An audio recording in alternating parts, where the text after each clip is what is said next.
বিদেশে পাচার করা হয়েছে। এখন মাননীয় স্পিকার যারা পাচার করেছে তারা সদর্পে এখন হচ্ছে মাননীয় স্পিকার গুলশান বনানী, ধানমন্ডি এই দেশে এখন বুক ফুলিয়ে চলাফেরা করে মাননীয় স্পিকার। মাননীয় স্পিকার আমরা দেখেছি অন্তর্বর্তীকালীন সরকারের সময় বসুন্ধরার পুত্র সুভান দেশে ঢোকার সাহস পায় নাই, আমরা দেখেছি আনবির দেশে ঢোকার সাহস পায়, কিন্তু এই সরকার নির্বাচিত হয়ে আসার পরে আমরা দেখেছি সদর্বে এই সুভানের পুত্র এই ধর্ষক দেশে ঢুকেছে মাননীয় স্পিকার।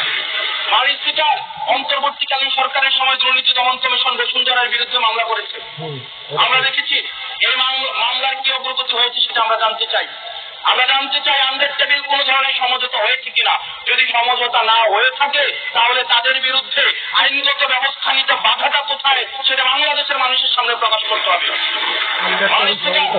অন্তর্বর্তীকালীন সরকারের বসুন্ধরা গ্রুপ যারা বিদেশে টাকা পাচার করেছে, মানুষের সম্পদ দখল করেছে এবং মিডিয়ার মধ্য দিয়ে আওয়ামী লীগের গুম খুন হত্যাকে যারা বৈধতা দিয়েছে তাদের খুঁটির জোর কোথায় সেটা আমরা জানতে চাই মাননীয় স্পিকার।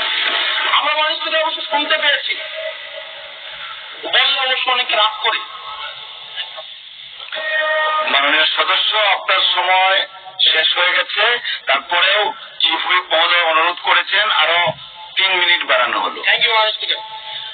মাননীয় স্পিকার, আমরা শুনতে পেরেছি বা দেখতে পাই এবং সরকার দলেরই অনেকে মাঝে মাঝে আমাদের কাছে এসে দুঃখ প্রকাশ করে যে আসলে আমরা জেল খেটেছি, আমরা কষ্ট করেছি, আমাদের সন্তানদের সাথে আমরা থাকতে পারি নাই, কিন্তু আমাদের দলে কিছু কিছু মানুষ বসুন্ধরার অ্যাডভাইজার হিসেবে কাজ করে, তাদের মিডিয়ার অ্যাডভাইজার হিসেবে কাজ করে মাননীয় স্পিকার। যে মিডিয়া তারেক রহমানকে, মাননীয় প্রধানমন্ত্রী তারেক রহমানকে দেশদ্রোহী হিসাবে ট্রেনিং করেছে, সেই মিডিয়ার অ্যাডভাইজার হিসেবে আজকে বসুন্ধরা গ্রুপে আজকে এই সংসদ সরকার দলীয় সংসদ সদস্যদের অনেকেই তারা সেখানে যুক্ত মানুষ। এটা আমাদের জন্য না, বরং তাদের সহকর্মীদের জন্য এটি তাদের হৃদয়ে রক্তক্ষরণ হয়, সেটি আমরা জানি মাননীয় স্পিকার।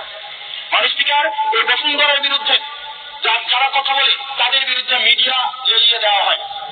মাননীয় স্পিকার, আমরা যারা ঋণ খেলাপি, যারা ব্যাংকগুলোকে দখল করেছে, যারা গণতন্ত্র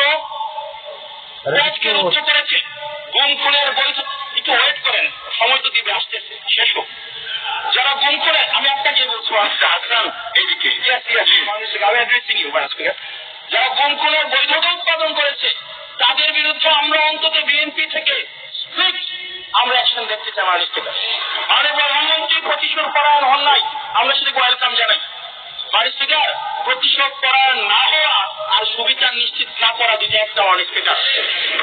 আমরা ওয়েলকাম করি উনি প্রতিশোধ পরায়ণ হন নাই, ব্যক্তিগত রাগ করে উঠতে পেরেছেন, কিন্তু আমরা এটা ওনার কাছ থেকে শুনতে চাই, ওনার দলের কাছ থেকে শুনতে চাই গুম খুনের হত্যার উনি সুবিচার নিশ্চিত করবেন, উনি আইনের শাসন নিশ্চিত করবেন এবং এতদিন ধরে যারা মিডিয়াকে, যারা নিয়ন্ত্রিত মিডিয়ার মাধ্যমে এই ফেসিবাদের পক্ষে যারা বয়ান উৎপাদন করেছে তাদের বিরুদ্ধে উনি সুবিচার নিশ্চিত করবেন মাননীয় স্পিকার। আমাদের প্রতিহিংসার কথা বলছি না, প্রতিশোধ পরায়ণতার কথা বলছি না মাননীয় স্পিকার।